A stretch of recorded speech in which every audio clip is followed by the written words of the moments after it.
In 1650, Hans Hauch built a fire engine with a compressed air vessel. On each side 14 men worked a piston rod back and forth in a horizontal direction.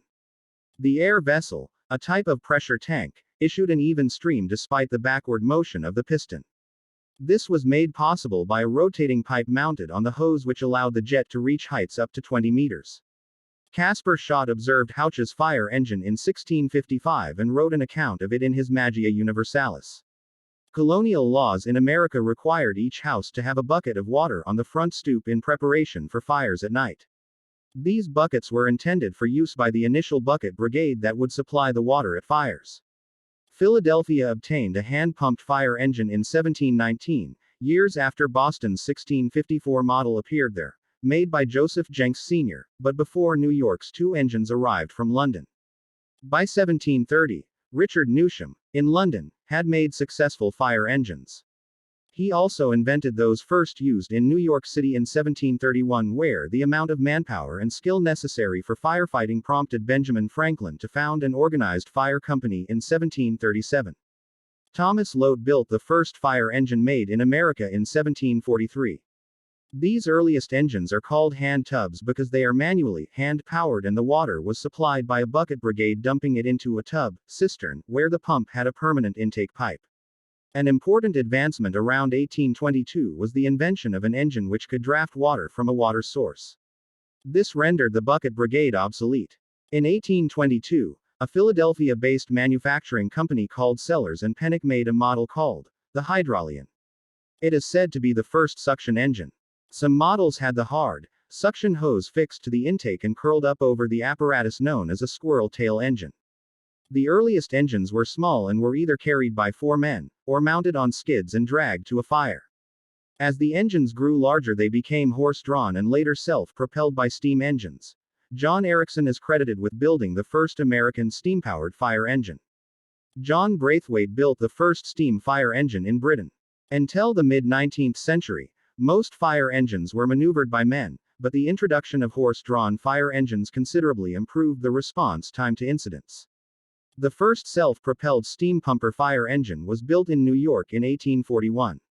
Unfortunately for the manufacturers, some firefighters sabotaged the device and its use of the first engine was discontinued. However, the need and the utility of power equipment ensured the success of the steam pumper well into the 20th century. Many cities and towns around the world bought the steam fire engines. Motorized fire engines date back to January 1897. When the prefect of police in Paris applied for funds to purchase a machine worked by petroleum for the traction of a fire engine, ladders, and so forth, and for the conveyance of the necessary staff of pompiers. With great prescience the report states, if the experiment proves successful, as is anticipated, horses will eventually be entirely replaced by automobiles. This was, indeed, the case and motorized fire engines became commonplace by the early 20th century. By 1905, the idea of combining gas engine motor trucks into fire engines was attracting great attention. According to a Popular Mechanics article in that year, such trucks were rapidly gaining popularity in England. That same year, the Knox Automobile Company of Springfield, Massachusetts, began selling what some have described as the world's first modern fire engine. A year later, the city of Springfield, Illinois, had filled their fire department with Knox engines. Another early motorized fire engine was developed by Peter Persh and Sons of Kenosha, Wisconsin. For many years firefighters sat on the sides of the fire engines, or even stood on the rear of the vehicles, exposed to the elements. This arrangement was uncomfortable and dangerous. Some firefighters were thrown to their deaths when their fire engines made sharp turns on the road, and today nearly all fire engines have fully enclosed seating areas for their crews. Early pumpers used cisterns as a source of water. Water was later put into wooden pipes under the streets and a fire plug was pulled out of the top of the pipe when a suction hose was to be inserted. Later systems incorporated pressurized fire hydrants, where the pressure was increased when a fire alarm was sounded. This was found to be harmful to the system and unreliable. Today's valved hydrant systems are kept under pressure at all times, although additional pressure may be added when needed. Pressurized hydrants eliminate much of the work in obtaining water for pumping through the engine and into the attack hoses. Many rural fire engines still rely upon cisterns or other sources for drafting water into the pumps. Steam pumper came into use in the 1850s. In the late 19th century, means of reaching tall structures were devised. At first, manually extendable ladders were used. As these grew in length and weight, they were put onto two large wheels. When carried by fire engines, these wheeled escape ladders had the wheels suspended behind the rear of the vehicle, making them a distinctive sight. Before long, turntable ladders, which were even longer, mechanically extendable, and installed directly onto fire trucks, made their appearances. After the Second World War, turntable ladders were supplemented by the aerial work platform, sometimes called cherry picker, a platform or bucket attached onto a mechanically bending arm, or snorkel, installed onto a fire truck. While these could not reach the height of similar turntable ladders, the platforms could extend into previously unreachable, dead corners of a burning building. Fire truck is a road vehicle, usually a truck, that functions as a firefighting apparatus. The primary purposes of a fire engine include transporting firefighters and water to an incident, as well as carrying equipment for firefighting operations. Some fire engines have specialized functions, such as wildfire suppression and aircraft rescue and firefighting, and may also carry equipment for technical rescue. Many fire engines are based on commercial vehicle chassis that are further upgraded and customized for firefighting requirements.